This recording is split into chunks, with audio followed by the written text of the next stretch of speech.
So welcome back to my class students. अब start करते हैं one of the most important chapter of our syllabus that is residence and scope of total income.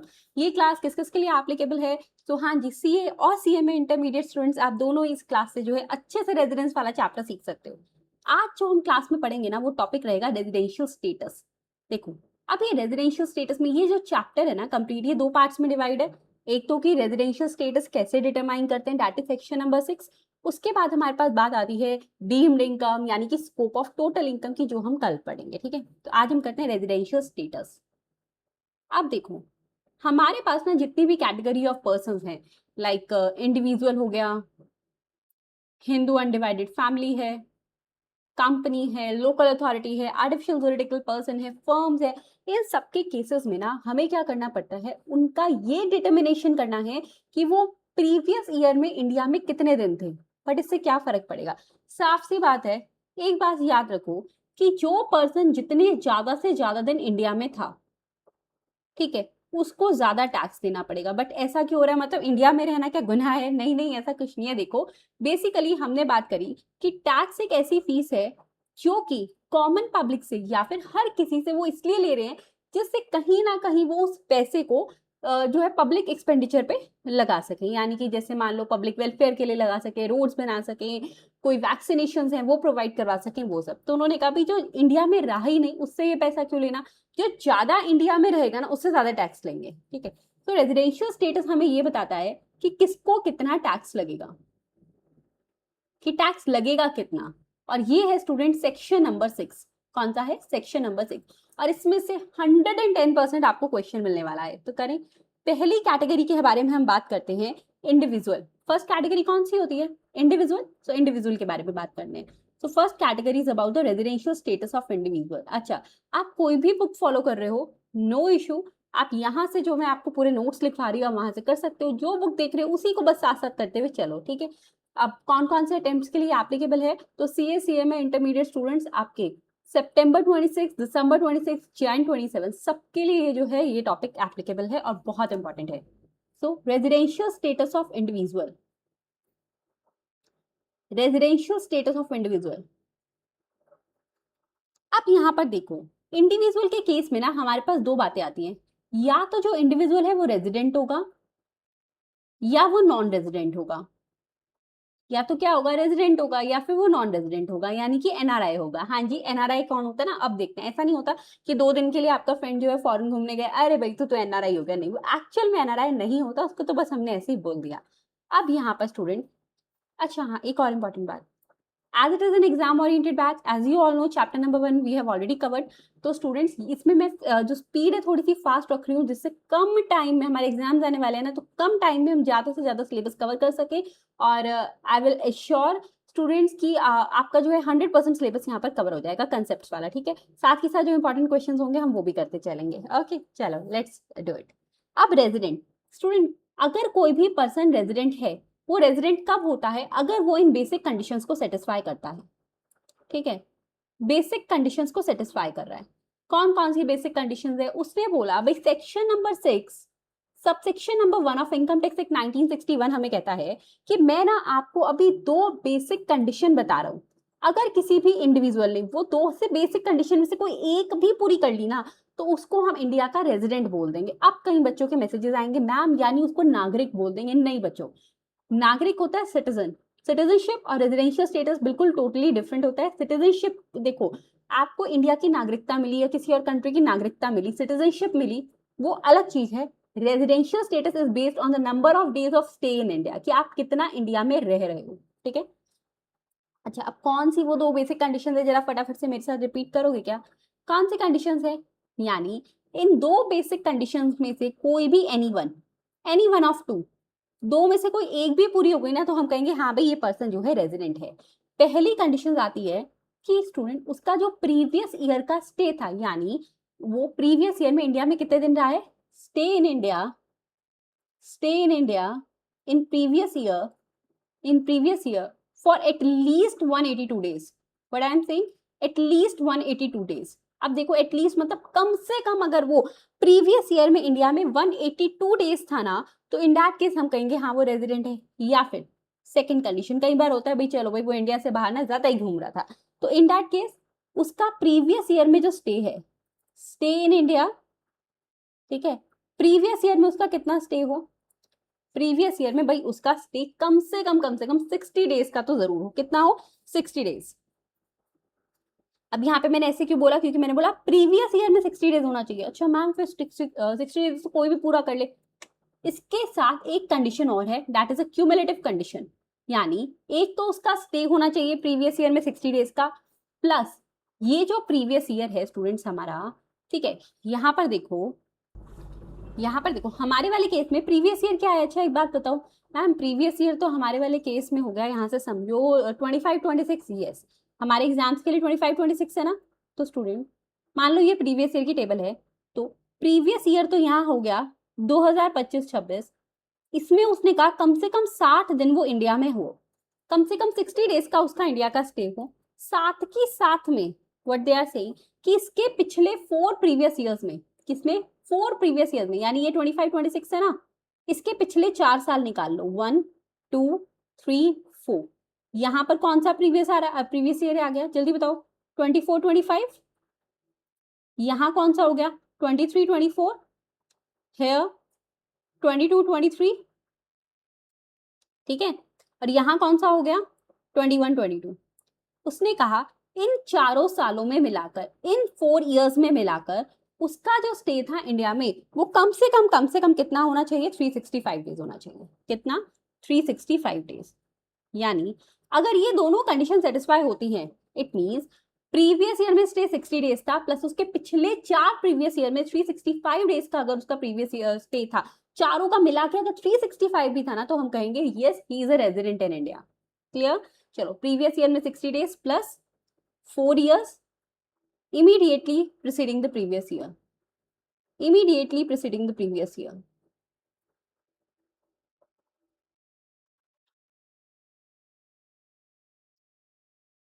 कितना होना चाहिए 360 days, 360 days, ठीक है। अच्छा अगर मैम मान लो कोई पर्सन ऐसा है जो इन दोनों कंडीशन में से कोई एक कंडीशन भी सेटिस्फाई नहीं करता, इन दैट केस अगर वो दोनों कंडीशन में से एक भी सेटिस्फाई नहीं करता ना, तो वो बन जाएगा नॉन रेजिडेंट। ठीक है, लिख लो यहाँ पर, अगर, ठीक है, if not satisfying even one condition, if not satisfying even one condition, so non-resident, ठीक है, ग्रेट। अब जो स्टूडेंट वाइल ट्रेवल ये क्लास देख रहे हैं, मैम हम नोट्स कैसे बनाएं, तो आपको ऐप का जो लिंक है वो डिस्क्रिप्शन में भी मिल जाएगा, साथ के साथ ऐप का लिंक आपको कमेंट बॉक्स में भी मिल जाएगा, ठीक है, मैं उसको पिन कर दूंगी। अब वहां से ऐप इंस्टॉल कर लेना, वहां पे फ्री सेक्शन है, फ्री स्टडी मटेरियल सेक्शन है, उसमें आपको ये सारे नोट्स जो मैं अभी क्लास में लिखवा रही हूँ वो मिल जाएंगे। ओके, या ग्रेट। जिन स्टूडेंट्स ने क्लास ले रखी है उनके पास ऑलरेडी ये नोट्स हैं, सो डू नॉट वरी, हमने क्लास में सारे नोट्स बनाए हुए हैं। चलो अब बात आती है, बस ठीक है ये इतना सा ही था क्या, नहीं नहीं एक और है। अब बात आती है, ये देखो हमें ये समझ आ गया कि भाई ये जो पर्सन है ना ये रेजिडेंट तो है, रेजिडेंट होने के बाद उसको ये दो बातें हमें पता करनी है कि वो ऑर्डिनरली रेजिडेंट है, ओआर है, ऑर्डिनरली रेजिडेंट, या फिर स्टूडेंट्स वो नॉट ऑर्डिनरली रेजिडेंट है, नॉट ऑर्डिनरली रेजिडेंट है। अब मैं पूरे सिलेबस के लिए इसको क्या लिखूंगी, इसको मैं लिखूंगी ओआर, और इसको मैं लिखूंगी रेजिडेंट तो है बट नॉट ऑर्डिनरली रेजिडेंट है, यानी R but NOR. What I am saying here, R तो है बट एनओआर है, लिख लो यहाँ पर R but NOR, R but NOR. Clear, चलो ग्रेट। अब फिर इनके लिए क्या है, इसके लिए आता है कि ये ऑर्डिनरली है या नॉट ऑर्डिनरली है, उसके लिए we have to check additional condition, check additional conditions. Basic condition समझ आ गई, कोई भी दो में से एक कंडीशन सेटिस्फाई कर ले। एडिशनल कंडीशंस, अब एडिशनल कंडीशंस कौन से सेक्शन में है, so it has been given in the section number 6 sub section number 6। किसमें है वो, section number 6 sub section number 6 में। और बेसिक किस में थी, जल्दी से क्लास में रिवाइज कर लो, section number 6 sub section number 1 में। ठीक है, अब ये एडिशनल कंडीशंस क्या है, पहली बात तो एडिशनल कंडीशंस वो कंडीशन है जो दोनों सेटिस्फाई करनी पड़ेंगी तो वो ओआर बनेगा, अदरवाइज वो आर बट एनओआर बनेगा। बेसिक में कोई एक भी कर लेता चलती, बट यहाँ पर उसको दोनों करनी होंगी, दैट इज क्यूमुलेटिव है, ओआर बनने के लिए दोनों कंडीशंस करनी होंगी। ठीक है, फर्स्ट कंडीशन है स्टूडेंट्स, ये देखिए यहाँ पर मान लो ये प्रीवियस ईयर चल रहा है, प्रीवियस ईयर कौन सा है स्टूडेंट्स हमारे पास, मैम प्रीवियस ईयर तो है 25-26, 25 26। अगर अब हमें ये चेक करना है ना, वो रेजिडेंट है, ठीक है, लेकिन क्या वो OR है या NOR है, सो इन दैट केस इसके पिछले 2 साल देखो, कितने देखो, 2 साल। यहाँ पर ना स्टूडेंट्स वो ये कह रहा है, मैं इसके ना 10 ईयर्स बना रही हूँ अभी, ठीक है, 1 2 3 4 5 6 7 8 9 10, ठीक है, ये 10 साल है। उसने ये बात बोल दी कि देखो इन 10 साल में से, इन 10 सालों में से, ठीक है, लिख लेते, चलो लिख के बताऊं या कर लोगे? देखो 24 25, देन इट इज 23 24, ये कौन सा हो गया 22 23, इस तरीके से कर लोगे पिछले 10 प्रीवियस ईयर। हाँ, इनमें से किसी भी पूरे 10 साल में से किसी भी 2 सालों में वो पर्सन रेजिडेंट रहा हो, यानी उसने कहा रेजिडेंट हो वो, first condition here is resident हो वो। मैम स्टे नहीं, यानी उसने बेसिक कंडीशन सेटिस्फाई कर रखी है और वो रेजिडेंट बना हो। कब? एटलीस्ट 2 ईयर्स, इन 10 सालों में से किसी भी 2 साल में अगर वो इंडिया का रेजिडेंट था, तो इन दैट केस हम कहेंगे कि हाँ उसने कंडीशन नंबर 1 सेटिस्फाई कर ली, ठीक है, कि इस साल भी है, पिछले 10 सालों में से ना 2 साल में भी वो था, 10 सालों में से 2 साल कोई बड़ी बात नहीं है, तो उसने कहा बस 2 ही साल का चेक कर लो कि कभी भी किसी भी 2 साल में हो resident at least 2 previous years in last 10 previous year immediately preceding the previous year, यानी जो प्रीवियस ईयर हमारे पास है दैट इज 25 26, उसके पिछले 10 सालों में से कभी भी वो क्या रहा हो, रेजिडेंट रहा हो इंडिया में, immediately preceding previous year. Is it clear? Yes. अब आती है सेकंड कंडीशन, पहले यहाँ लिख लेना that both condition need to be satisfied. Additional conditions, 2 conditions हैं and both need to be satisfied, both need to be satisfied, दोनों पूरी होंगी तभी उस पर्सन को हम OR कहेंगे, otherwise it will become R but NOR। Both need to be satisfied. Clear? Yes. चलो, अच्छा मैम कोई OR क्यों बनना चाहेगा या कोई रेजिडेंट क्यों बनना चाहेगा, टैक्स ज्यादा? हाँ है, लेकिन अगर वो इंडिया में ज्यादा रहा है तो गवर्नमेंट ढूंढ निकालेगी ना कि हाँ भाई ये रेजिडेंट है, हमें टैक्स ज्यादा दो, उसकी सारी इनकम पे टैक्स लगेगा। ओके, चलो अब सेकंड कंडीशन प्लस, एक तो ये कंडीशन हो गई, सेकंड कंडीशन उसको ये पूरी करनी है स्टूडेंट कि उसका यहाँ पर ये जो प्रीवियस ईयर चल रहा है यानी 25 26, पहले केस में हमने उसके पिछले 10 साल देखे, अब हम देखेंगे कि उसके पिछले 7 साल, 1 2 3 4 5 6 7, इसी तरीके से लिख लेना, ठीक है, क्या बन गया 20, मैं एक बार ना वीडियो हाइड कर देती हूँ so that you can write better. Yes, 24 25 23 24 22 23, ठीक है, इस तरीके से 7 साल निकाल लेना। इन पूरे 7 सालों में मिलाकर, ठीक है, देखो इन पूरे 7 सालों में मिलाकर उसका इंडिया में जो स्टे रहा हो ना वो एटलीस्ट 730 डेज रहा हो, ठीक है, कितना रहा हो 730 डेज स्टे, एटलीस्ट 730 दिन 730 डेज इन 7 प्रीवियस ईयर्स। लेकिन कौन से प्रीवियस ईयर की यहाँ पर बात हो रही है, जल्दी मुझे बताओ, वो previous year that are immediately preceding the previous year, यानी हमारे प्रीवियस ईयर से पिछले 7 प्रीवियस ईयर, ठीक है, तो stay at least 730 days in 7 years, 7 previous year immediately preceding the previous year. Immediately यानी बिल्कुल एकदम पहले से शुरू कर देना, immediately preceding the previous year. ये टेबल जो मैंने अभी बनाई है ना, ये ऊपर वाली है, इसको जरूर बना लेना क्योंकि आपको रिवीजन के टाइम पे बहुत हेल्प होगी। Immediately preceding previous year, clear? चलो ग्रेट, यहाँ पर अब समझ आ गया, अगर उसने इन दोनों कंडीशंस को सेटिस्फाई कर दिया तो वो पर्सन बन जाएगा OR, अगर नहीं करा या मान लो किसी एक कंडीशन को करा तो इन दैट केस वो बन जाएगा रेजिडेंट, तो वो है क्योंकि उसने बेसिक कंडीशन सेटिस्फाई की थी, लेकिन अगर उसने दोनों को नहीं किया या किसी एक को कर लिया तो भी वो पर्सन रहेगा R but NOR। Why he is NOR in that case? Because उसने दोनों कंडीशन सेटिस्फाई नहीं की। अब स्टूडेंट्स एक इंपॉर्टेंट बात जिस पर से क्वेश्चन बहुत बार आ चुका है एग्जाम में, वो ये है, ये समझ आ गया एडिशनल कंडीशंस डन, ठीक है, अब यहाँ पर आ जाओ एक बार बेसिक कंडीशंस पे। हमने स्टूडेंट्स ये जो बेसिक कंडीशंस की बात की थी ना, stay in India in previous year for at least 182 days या stay in India 60 days previous year में, उससे पहले के 4 साल में देख लो 360 डेज हो। यस, इसकी एक एक्सेप्शन है। व्हाट इज एक्सेप्शन है? किसकी एक्सेप्शन है? इसकी, इस पॉइंट की एक एक्सेप्शन है, सॉरी इसकी एक्सेप्शन है 60 डेज वाले की। यहाँ पर मैम ये क्या एक्सेप्शन है?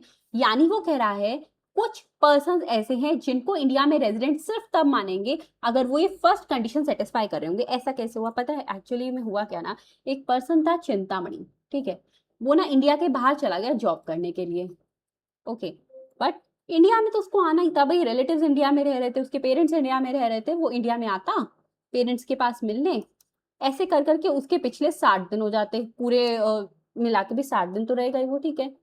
अब चलो ये कंडीशन सेटिस्फाई होगी, जॉब के लिए गया था तो उसके पिछले वाले सालों में मिला के भी उसके 360 दिन तो पूरे होते। अब उसने कहा भी मेरा तो ना इंडिया में आना ही बहुत मुश्किल हो गया। उसके पेरेंट्स ने पूछा ऐसा क्या हुआ, कहता है जैसे ही मैं इंडिया में आता हूँ 60 दिन तो मैं रह ही लेता हूँ पूरा पूरा प्रीवियस ईयर मिला के, उसके पिछले 4 सालों में मैं 360 दिन भी रहा हूँ। तो यहाँ पर इंडियन गवर्नमेंट मुझे टैक्स लगा देती है, वो भी बहुत हाई अमाउंट का। क्यों? क्योंकि वो मुझे रेजिडेंट मान लेते हैं।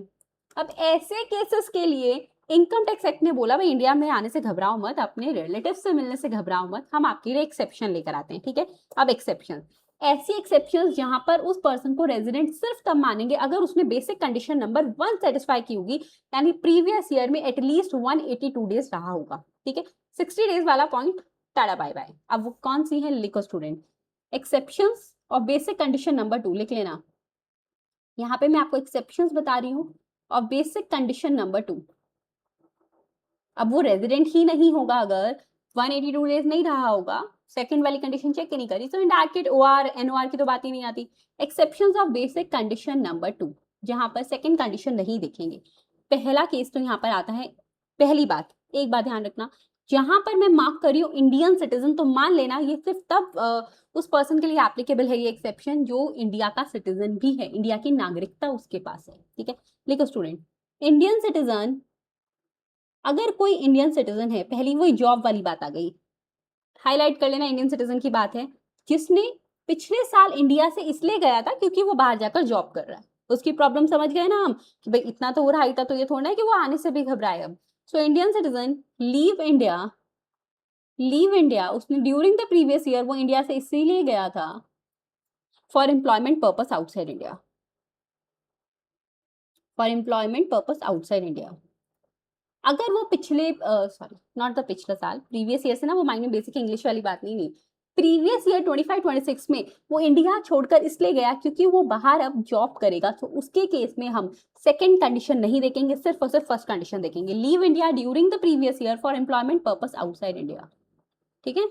चलो सेकंड केस हमारे पास आता है अगेन इंडियन सिटीजन का, अगेन इंडियन सिटीजन का। अब ये क्या कह रहा है, तो यहाँ पर वो कहता है स्टूडेंट जो इंडियन शिप होती है उसका जो क्रू मेंबर होता है, ठीक है। अब क्रू मेंबर्स मान लो कि उनकी जो शिप है ना वो फॉरेन बाउंड शिप है, कि वो फॉरेन वगैरह भी जाती है। अब इस वजह से वो क्रू मेंबर है तो उसको तो साथ में शिप पे जाना ही था, इस वजह से वो बाहर जा रहा है।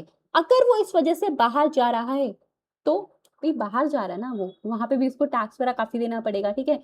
तो उसके केस में भी कहा चलो सेकंड कंडीशन चेक ही नहीं करते, अगर तुम इंडिया में 182 डेज या उससे ज्यादा थे तो हम रेजिडेंट मानेंगे, वरना हम नहीं मानेंगे, ठीक है। Indian citizen being a crew member of Indian ship, ध्यान रखना पहली बात तो फर्स्ट ये ए और बी पॉइंट उन पर्संस के लिए, those who are Indian citizen, otherwise ये एक्सेप्शन नहीं चलेगी। बीइंग अ क्रू मेंबर, कौन सी उसकी है वो, इंडियन शिप के, इंडियन शिप के होने चाहिए, ठीक है। Indian ship leave India during the previous year, leave India during previous year. Is it clear to all of you? ठीक है, चलो अब सी पॉइंट आता है। पहले केसेस में सिर्फ एक पॉइंट था कि दोनों इंडियन सिटीजन होने चाहिए, यहां पर अब वो कहता है या तो इंडियन सिटीजन हो या फिर पर्सन ऑफ इंडियन ऑरिजिन हो। मैम ये इंडियन ऑरिजिन कौन सा, पर्सन ऑफ इंडियन ऑरिजिन किसको कहते हैं? तो स्टूडेंट्स देखो ऐसे पर्सन मैं भी लिखवा दूंगी, ऐसे पर्सन जो खुद, उनके पेरेंट्स या फिर उनके ग्रैंड पेरेंट्स, ठीक है, वो इंडिया में तब बॉर्न हुए हो जब इंडिया अनडिवाइडेड इंडिया था, ठीक है, यानी इंडिया पाकिस्तान का बंटवारा नहीं हुआ था। ओके, लिखो यहाँ पर। तो पहला तो इंडियन सिटीजन या फिर person of Indian origin, person of Indian origin, Indian citizen और person of Indian origin. First और सेकंड पॉइंट में सिर्फ इंडियन सिटीजन था, यहाँ पे ये भी बोला कि वो या फिर पर्सन ऑफ इंडियन ऑरिजिन हो। अब उसके बारे में क्या बोला, देखो student, in the very first case यहाँ पर एक लाइन मैंने आपको लिखवाई थी कि उसने पिछले साल में ड्यूरिंग द प्रीवियस ईयर वो इंडिया से बाहर गया है, ठीक है। For the employment purpose outside India, यहाँ वो कह रहा है कि ये जो इंडियन सिटीजन है या फिर पर्सन ऑफ इंडियन ओरिजिन है, ये क्या करता है, यहाँ वो ये कह रहा है कि ये जो पर्सन है ना, ये ऐसा जरूरी नहीं कि प्रीवियस ईयर में गया हो due for the job purpose, वो कभी भी गया हो, ही इज एंगेज्ड। अब चाहे वो एम्प्लॉयमेंट पर्पस से कभी इंडिया से बाहर गया हो या फिर बिजनेस और प्रोफेशन पर्पस से, और बिजनेस और प्रोफेशन किसी भी काम से अगर वो इंडिया से बाहर गया है, ठीक है, और साथ के साथ अब वो इंडिया में आ रहा है, उसने क्यों कहा भाई अनडिवाइडेड इंडिया से रह रहा है, तो उसके कितने सारे रिलेटिव्स होंगे, उसके पेरेंट्स, ग्रैंड पेरेंट्स, वो सब अनडिवाइडेड इंडिया में थे, तो उसको तो इंडिया आना पड़ता ही होगा।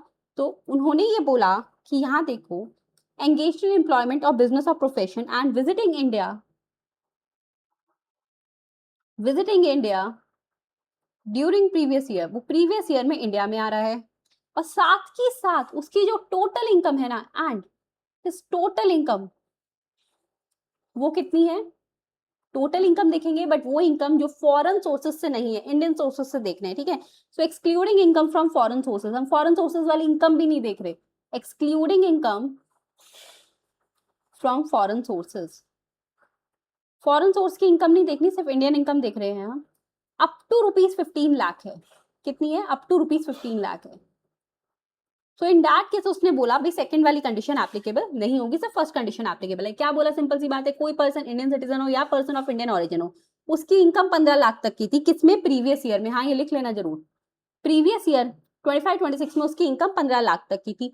साथ के साथ इस इनकम में कोई हम फॉरेन इनकम भी नहीं देख रहे, हमें तो सिर्फ इंडियन इनकम से मतलब है, तो हम उसको कह रहे हैं कि ये जो पर्सन है इस पे सेकंड कंडीशन एप्लीकेबल नहीं होगी, क्योंकि भाई इतने दिन तो वो आता ही जाता रहेगा, ऐसे तो वो इंडिया में आने से घबराएगा, ठीक है। लेकिन मैम अगर मान लो कि उसकी जो इनकम है वो 15 लाख से ज्यादा हुई, अप टू 15 लाख नहीं है, 15 लाख से ज्यादा है, तो क्या होगा, अब देखो यहाँ पे, अब देखो यहाँ पर बात आती है कि एक ना पर्सन था चिंतामणि, अब वो बड़ा चिंता में बैठा था, उससे पूछा कि हे चिंतामणि, तुम्हें चिंता किस बात की है, तो उसने कहा एक्चुअली क्या बात है ना, कि इन्होंने बोला अभी इनकम टैक्स डिपार्टमेंट ने कि यहाँ पर एक्सेप्शन तो दे दी है, इंडियन सिटीजन या पर्सन ऑफ इंडियन ओरिजिन है, इनकम 15 लाख तक है, लेकिन मेरी इनकम ना 15 लाख से ज्यादा है।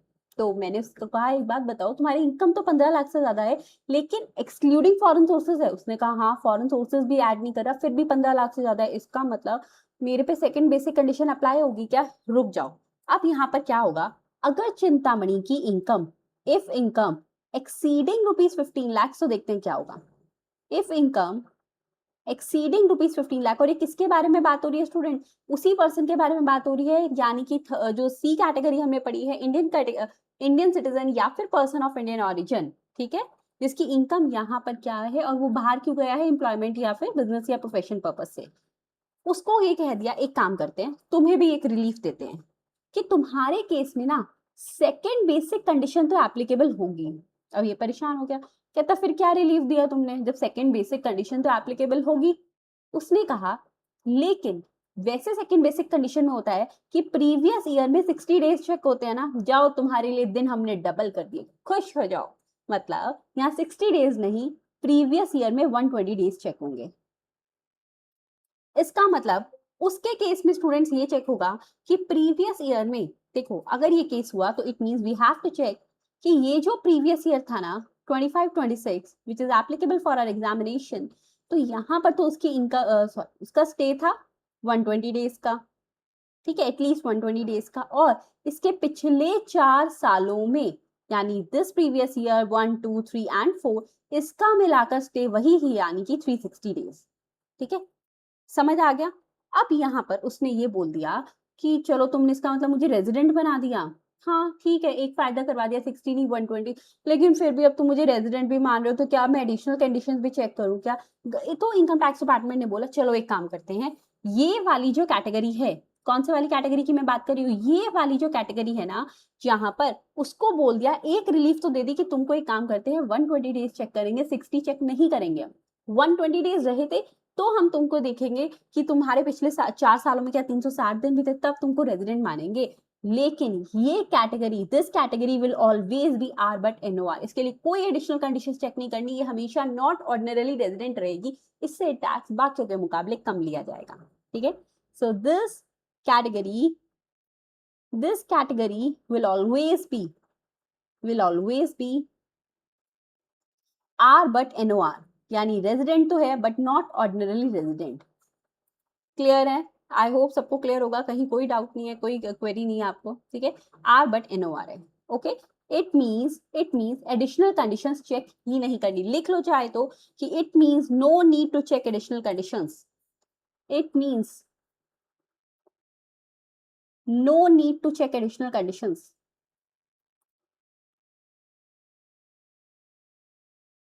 एडिशनल कंडीशंस क्यों चेक करनी है? नहीं करनी है हमें चेक उसको, ठीक है।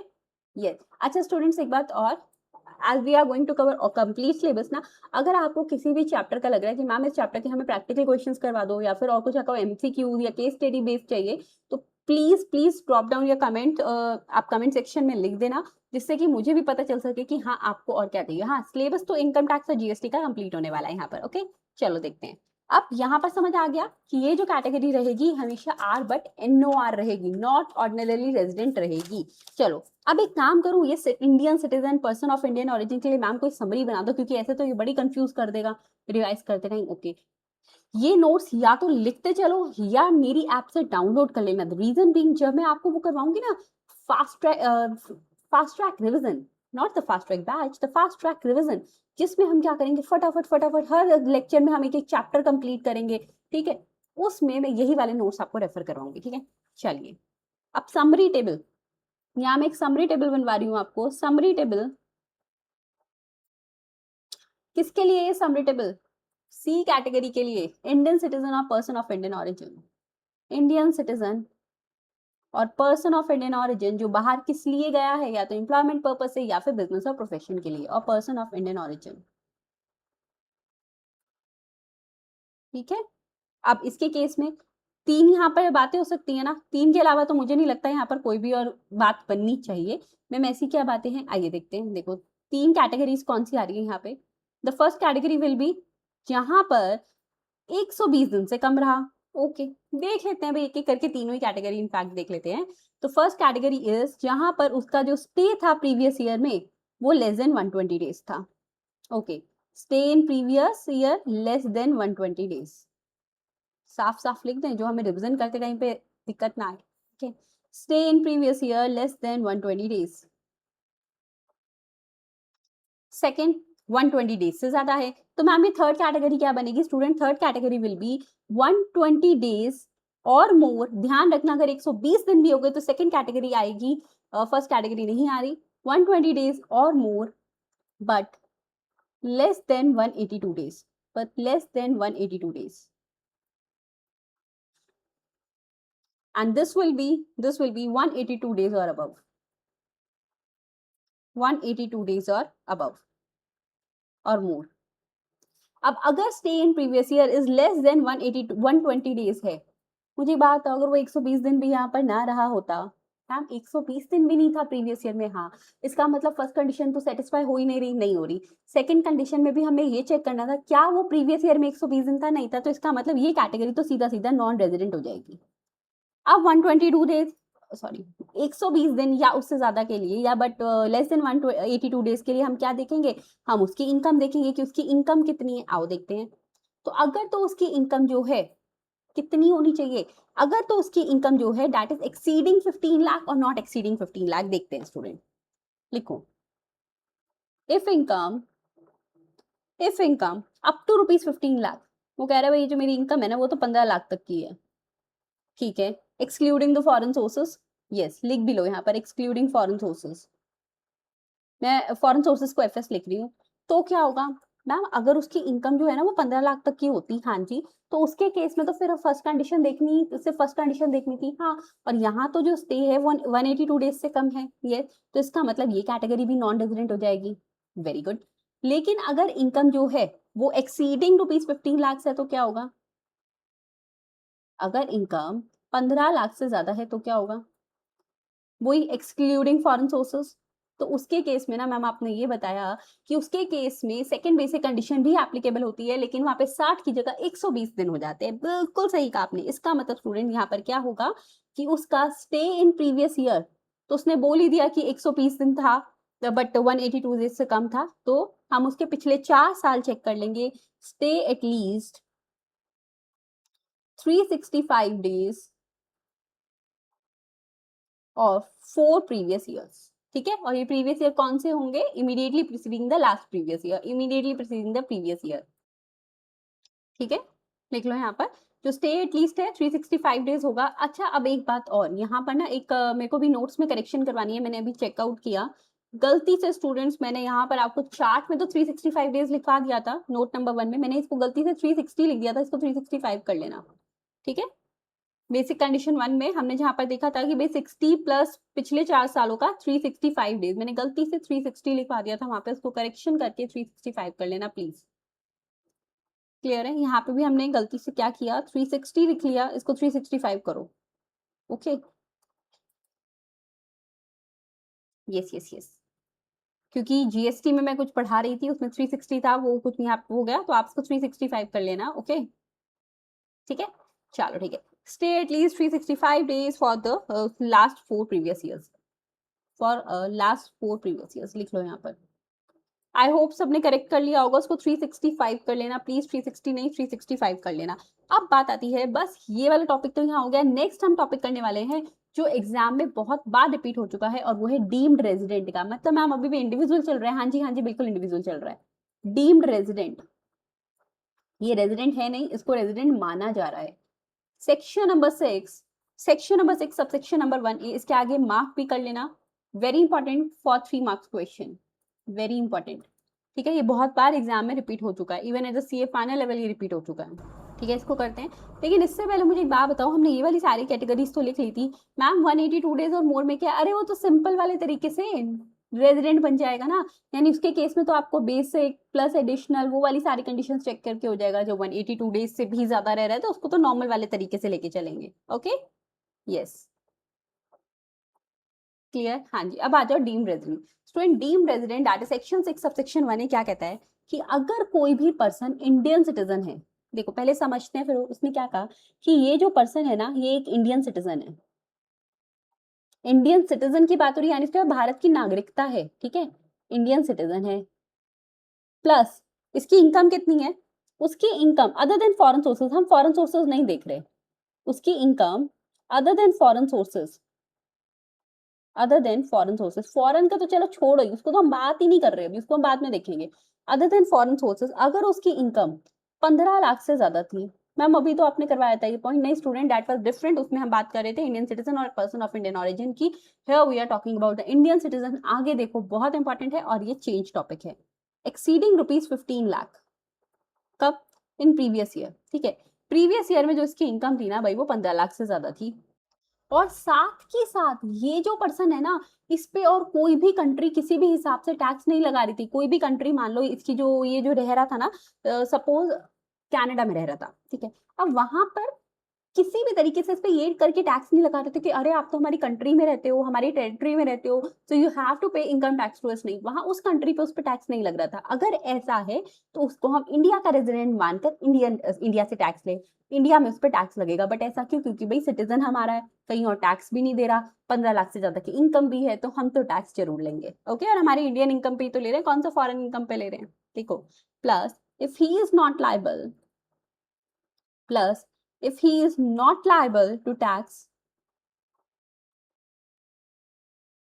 in any other country, if he plus he is not liable to tax in any other country, वो किसी भी और कंट्री में उसको ये टैक्स नहीं लग रहा कि तुम यहाँ रहते हो, so you have to pay the tax, or territory by reason of his domicile,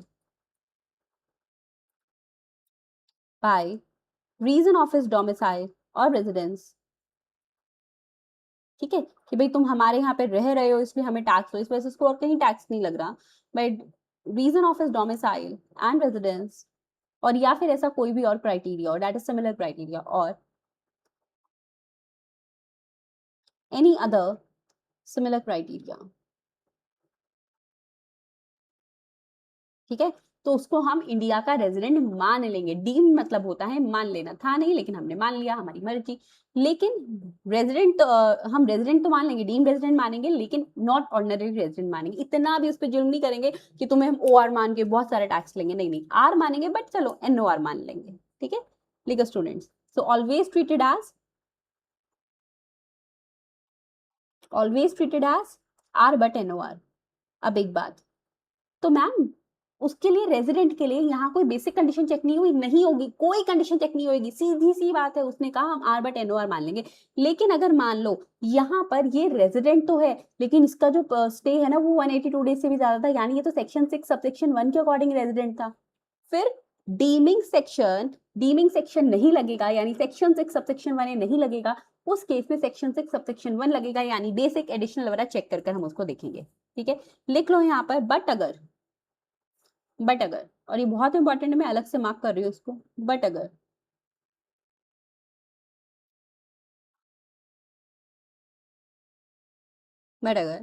कोई कोई इंडिविजुअल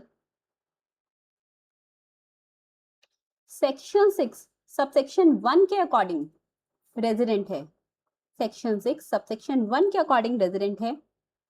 अब एक बात और, पहले कौन सा आया, सबसेक्शन 1 आया 1A आया, मैम पहले तो 1 आया ना, तो 1 की बात ज्यादा मानेंगे, 1 इज अ सीनियर, तो उसके केस में बोला कि अकॉर्डिंग रेजिडेंट है तो ये प्रोविजन अप्लाई नहीं होगा, तो ये प्रोविजन अप्लाई नहीं होगा, फिर उसको बेसिक प्लस एडिशनल चेक करेंगे, तो ये प्रोविजन अप्लाई नहीं होगा।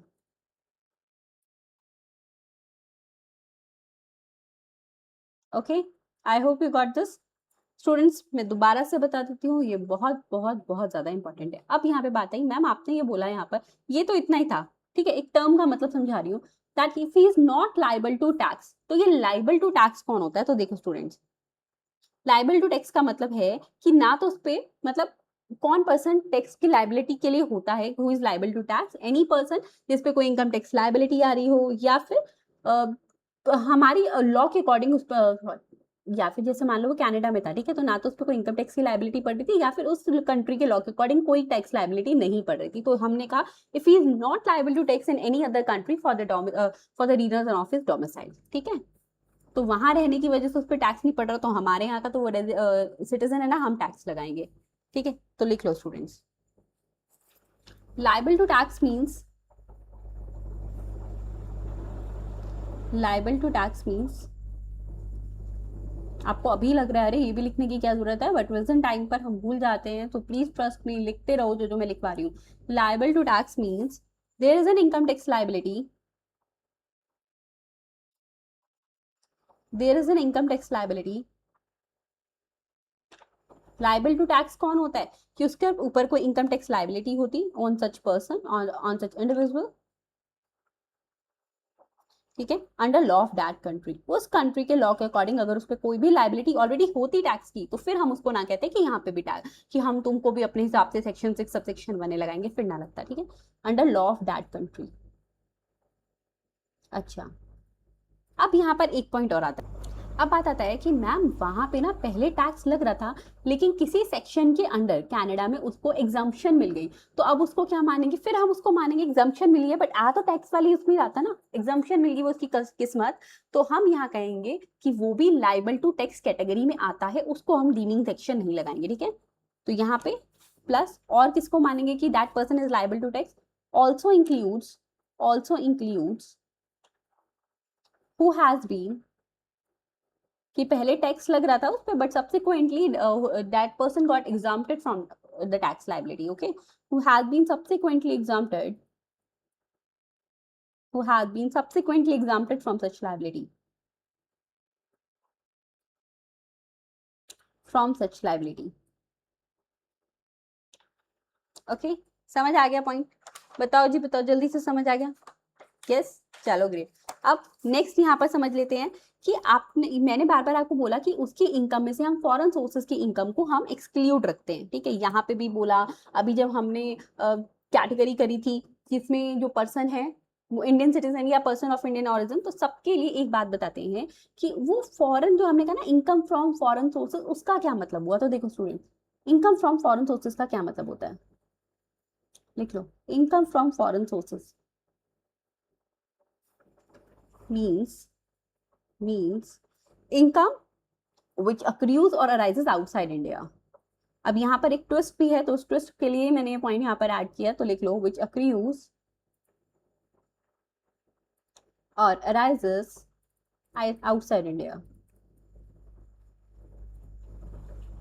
लेकिन यहाँ पर एक एक्सेप्शन है, yes, that was the twist here. Exception क्या है कि मान लो स्टूडेंट्स कोई पर्सन है, ठीक है, उसकी इनकम ऐसे किसी बिजनेस से डिराइव हो रही है जो बिजनेस इंडिया में कंट्रोल हो रहा है, ठीक है, यानी उसकी जो की मैनेजरियल डिसीजंस है वो सब इंडिया से लिए जा रहे हैं, या फिर कोई ऐसा प्रोफेशन है वो बेशक बाहर से कर रहा है लेकिन उसका प्रोफेशन का जो सेटअप है वो इंडिया में, अगर ऐसा है तो हम उसको फॉरेन सोर्सेज की इनकम नहीं मानेंगे क्योंकि कंट्रोलिंग हमारे यहाँ से हो रही है, ठीक है। तो लिखो यहाँ पर एक्सेप्शन, यानी फिर उसकी वो इनकम भी एडअप होगी जब हम 15 लाख वाली कैटेगरी देखेंगे। इनकम डिराइव फ्रॉम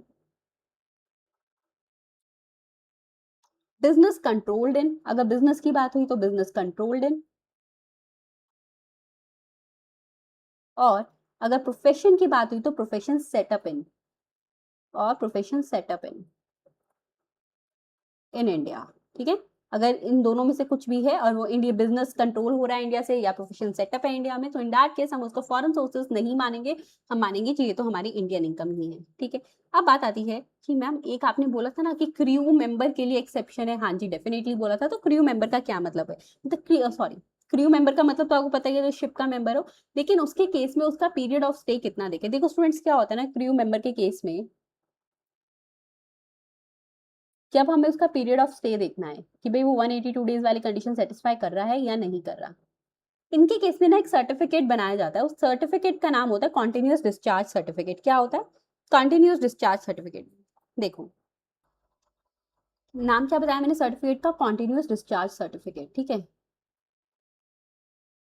तो स्टूडेंट जिस टाइम पर वो इंडिया से बाहर जा रहा है शिप पर, तो उससे ये सर्टिफिकेट जो है वो साइन करवा लेते हैं, साइन इन करवा लेते हैं कि हाँ भाई तुम इस डेट को बाहर जा रहे हो। मान लो वो यहाँ पर इस डेट को बाहर गया, सपोज मान लीजिए 26 नवंबर को गया, ठीक है, 25 को। अब एक उसकी डेट होगी कि हाँ भाई वो इस डेट तक ही शिप पे था, इसके बाद से वो क्या कर रहा है, वो इंडिया में आ रहा है, दैट इज साइन ऑफ कर रहा है वो शिप से। मान लो अब ये जो डेट थी दैट वाज 30 दिसंबर 25। तो ये जो बीच का पीरियड है ना, दिस पीरियड, ये वाला जो कॉन्टिन्यूअस डिस्चार्ज सर्टिफिकेट का ये जो पीरियड है ना, जब वो शिप के लिए उसने यहाँ पर साइन इन किया था और साइन ऑफ किया, ये पीरियड उस पीरियड ऑफ स्टे में से एक्सक्लूड रहेगा। समझ आ गया आपको? तो जब भी आपको जो क्वेश्चन में आता आता भी ऐसे है कि पीरियड ऑफ स्टे निकालना है और उसमें कॉन्टिन्यूअस डिस्चार्ज सर्टिफिकेट की वो दोनों डेट्स दे देंगे कि कब ज्वाइन इन किया और कब साइन ऑफ किया, तो वो दोनों डेट्स को आपको एक्सक्लूड रखना है, इसके बीच के पीरियड को 26 नवंबर से लेकर 30 दिसंबर तक को हम नहीं मानेंगे कि वो इंडिया में था। Okay, is it clear to all of you? कहीं कोई डाउट, कहीं कोई क्वेरी है, सो यू कैन डेफिनेटली आप कमेंट सेक्शन में पूछ सकते हो, व्हाट्सएप पे पूछ सकते हो। इसी के साथ खत्म होता है रेजिडेंट स्टेटस ऑफ इंडिविजुअल, मतलब क्लास ओवर नहीं जी, क्लास बिल्कुल ओवर नहीं हुई है। नेक्स्ट में आप यहाँ पे ना आज एक बात अच्छे से ठान लेते हैं कि भाई हम रेजिडेंशियल स्टेटस वाला टॉपिक तो कंप्लीट करके ही उठेंगे, ठीक है, कि उसके बाद रेजिडेंशियल स्टेटस के बारे में कुछ नहीं सोचना, बस स्टडी मटेरियल उठाया, क्वेश्चन किए, डन। तो अब नेक्स्ट कैटेगरी की बात करेंगे, बाकी सब कैटेगरीज छोटी छोटी हैं, बस ये इंडिविजुअल वाली कैटेगरी ही बड़ी थी। Residential status of HUF, Hindu undivided family का देखते हैं। रेजिडेंशियल स्टेटस ऑफ HUF, मतलब बाकी तो हार्डली अब 10 मिनट लगने वाले और आपका सारा रेजिडेंशियल स्टेटस कंप्लीट हो जाएगा। ये आता है सेक्शन 6 सबसेक्शन 2 में। अच्छा मैम सारे सेक्शन याद करने हैं, देखो अगर हो पाए तो वेल एंड गुड है, अदरवाइज सेक्शन 6 याद रखो कि रेजिडेंशियल स्टेटस का है। Section 6 subsection 1 basic condition, individual वाले सेक्शन याद कर लो क्योंकि उस पर से क्वेश्चन बहुत रिपीट होता है, ठीक है। इन सब के बिना सेक्शंस के भी काम चल जाएगा, बट हाँ डीम्ड रेजिडेंट है, एडिशनल कंडीशन, बेसिक कंडीशन, उनके सेक्शन तो आपको याद करने ही करने होंगे क्योंकि उन पर से थ्योरी क्वेश्चन बहुत आता है। चलो अब रेजिडेंट हमें जब भी देखना है कि हिंदू अनडिवाइडेड फैमिली रेजिडेंट है या नहीं है, तो हमें ये देखना होगा कि उसका जो काम हो रहा है ना, that is a control and management of its affairs. अगर वो तो होली पूरी की पूरी तरह हमारे इंडिया में सिचुएटेड है और पार्टली इंडिया में सिचुएटेड है, होली और पार्टली कैसे भी है, मतलब किसी भी तरीके से इंडिया में सिचुएटेड है तो वो रेजिडेंट हुआ, नहीं है तो नॉन रेजिडेंट। बस इतनी सी बात थी। लिखें, आ जाओ लिखते हैं। क्या देखना है इसके लिए? सिर्फ दो बातें देखनी है कि उसका जो काम था भाई वो कहाँ से हो रहा है। इफ कंट्रोल एंड मैनेजमेंट, मैं एक मिनट यहाँ कलर चेंज कर लूँ जिससे आपको इजी हो। Okay, if control and management of its affairs, exactly line लिखनी है, एज इट इज लिखनी है, आप इस लाइन को चेंज नहीं कर सकते, ठीक है, that is the key words. Line change करी तो क्वेश्चन गलत। Control and management of its affairs, these are the key words, key words ऐसे कैसे लिखने हैं। If control and management of its affairs is wholly और पार्टली, इज होली मतलब completely या पार्टली, मतलब किसी भी तरीके से कुछ पार्ट ही अगर उसका इंडिया में है ना तो भी हम उसको रेजिडेंट बोलेंगे, होली और पार्टली इन इंडिया। ठीक है, कंट्रोल या फिर मैनेजमेंट, कंट्रोल या फिर management, they are not talking about की मशीनें यहाँ पे चल रही है, कंट्रोल एंड मैनेजमेंट यहाँ से है, तो इन दैट केस स्टूडेंट्स वो रेजिडेंट हो जाएगा। अगर पूरा का पूरा वो इंडिया के बाहर ही कंट्रोल और मैनेजमेंट है तो फिर वो non resident, Holi outside India तो एनआर, नॉन रेजिडेंट, बस। अच्छा, अगर अब वो रेजिडेंट है तो कैसे पता लगाएं कि वो ओआर है या फिर एनओआर है? भाई फिर से सारे पॉइंट्स नहीं, सारे पॉइंट्स नहीं करने, देखो यहाँ पर क्या है स्टूडेंट, अगर यहाँ पर सिर्फ एक बार देखनी है, अब एचयूएफ तो ठीक है पता चल गया रेजिडेंट है, अब उसके कर्ता पर आ जाओ। ठीक है, तो अगर वो जो करता है यानी हेड मेंबर है जो फैमिली का, अगर तो स्टूडेंट्स वो एडिशनल कंडीशंस को सेटिस्फाई करता है यानी सेक्शन 6 सबसेक्शन 6 को, तो ओआर हो गया, अदरवाइज एनओआर, बस इतनी सी बात है। ठीक है, लिख लो, इफ कर्ता of Hindu undivided family, what is the most important point, कर्ता के लिए चेक करना है, इफ कर्ता of Hindu undivided family is satisfying both additional conditions, हमने बोला था ना एडिशनल कंडीशंस दोनों पूरी करे तो ओआर बनता है, both additional conditions, both additional conditions यानी कि सेक्शन 6 सबसेक्शन 6 वाली, सेक्शन 6 सबसेक्शन 6, तो अगर तो ऐसा करता है तो एचयूएफ ने अगर ऐसा किया तो आर एंड ओ आर हो जाएगा, दैट इज ऑर्डिनरली रेजिडेंट, आप यहाँ पे ओ आर भी लिख सकते हो। अगर नहीं करता, अदरवाइज नहीं करता, अगर करता है तो हिंदू अनडिवाइडेड फैमिली क्या हो गया, रेजिडेंट हो गया। अच्छा आपको दिख नहीं रहा, एक मिनट एक मिनट, ठीक है लिख दिया करो ना, कमेंट में नहीं दिखा, चलो। अदरवाइज अगर नहीं हुआ तो वो आर तो है बट एनओ आर होता, नॉट ऑर्डिनरी रेजिडेंट। ठीक है, बस इतना सा था एचयूएफ, इसके आगे और कुछ है ही नहीं इसमें, मैंने तो बोला ही था आपको, मतलब यहाँ पर कुछ ये नहीं देखना अरे करता उस क्रू मेंबर का है क्या, नहीं नहीं, सिर्फ वो एडिशनल कंडीशन चेक करनी है कि वो रेजिडेंट था क्या 2 में से 10 सालों में, 10 सालों में से 2 सालों में, और साथ ही साथ उसका स्टे देख लो 730 दिन का 7 सालों में, बस इतना ही चेक करना है। नेक्स्ट हमारे पास आता है residential status of firm, AOP, BOI, okay, local authority और एजेपी। मैंने तो कहा ही था अगले 10 मिनट में क्या होगा, पूरा का पूरा रेजिडेंशियल स्टेटस का टॉपिक खत्म हो जाएगा, करें? चलो देखते हैं रेजिडेंशियल स्टेटस। अब हम किसका रेजिडेंशियल स्टेटस देख रहे हैं, रेजिडेंशियल स्टेटस, और एक ही पॉइंट में ये सारे के सारे अब यहाँ पे कवर होने वाले हैं, यानी कि firm, AOP, BOI, local authority, सबके लिए सेम पॉइंट है, और आर्टिफिशियल जूरिडिकल पर्सन, इन सबके केस में बोला कि वही सेम एचयूएफ वाली बात, आप कॉपी पेस्ट भी कर सकते हो, बस यहाँ पे अलग क्या आएगा कि यहाँ पर हमें उसका ओआर या एनओआर चेक नहीं करना। Firm, AOP, BOI, local authority, AJP, इनके केसेस में या तो ये लोग रेजिडेंट हैं या नॉन रेजिडेंट, ये ऑर्डिनरली या नॉट ऑर्डिनरली नहीं होते, वो सिर्फ इंडिविजुअल और एचयूएफ के केस में था, यानी यहाँ पर we have to check one point only, if control and management of its affairs, control and management of its affairs, ध्यान रखना अगर एग्जामिनर आपको देता है ना मशीन इंडिया में चल रही थी लेकिन कंट्रोल मैनेजमेंट बाहर है, तो भाई control and management at the keywords here, वो बाहर है तो वो एनआर होगा। ऑफ इट्स अफेयर्स इज, कैसा है वो, अगर तो होली और पार्टली सिचुएटेड इन इंडिया है या फिर होली आउटसाइड इंडिया है। अगर तो मैंने बोला इफ इफ होली और partly situated in India, wholly और partly in India, so in that case वो रेजिडेंट बन जाएगा। अदरवाइज अदरवाइज मतलब होली आउटसाइड इंडिया है, पूरा का पूरा बाहर है, 1% भी इंडिया में नहीं है, तो इन दैट केस वो नॉन रेजिडेंट बन जाएगा, which is very quietly very logical point also. ठीक है ना भाई, लॉजिकल बात भी यही बनती है। ओके डन, बस इतना सा ही था। अब आता है कंपनी, अच्छा कंपनी में तो कंपनीज ऐसा कुछ नहीं है, कंपनीज का भी बहुत ईजी है, लिख लो, लिखो स्टूडेंट्स, कंपनीज के केस में इनफैक्ट मैं आपको ये बोलूंगी इन सबसे ज्यादा ही ईजी है। अच्छा मैम, स्टडी मटेरियल में ना कंपनीज का केस ना बहुत ज्यादा बड़ा दिया होता है, कंपनीज का मतलब बच्चों वो सब कंपनीज एक्ट में पढ़ लेना, लॉ में पढ़ लेना, यहाँ पे दोबारा दोबारा रिपीट मत करो, आप सिर्फ और सिर्फ अपना टाइम वेस्ट करोगे। ये टैक्स में what they are going to ask about the taxation treatment, they are not going to ask that what is companies as per the companies act 2013, they are never going to ask you this. ठीक है, अगर वो ये सब पूछेंगे तो वो law में पूछेंगे ना, टैक्स में क्यों पूछेंगे। ओके तो लिखो residential status of company, residential status of company.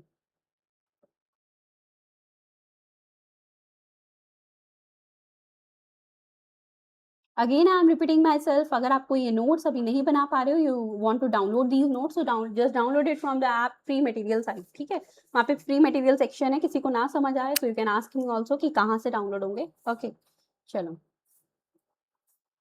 जैसे ही आप ऐप पे लॉग इन करोगे, in fact you are going to get a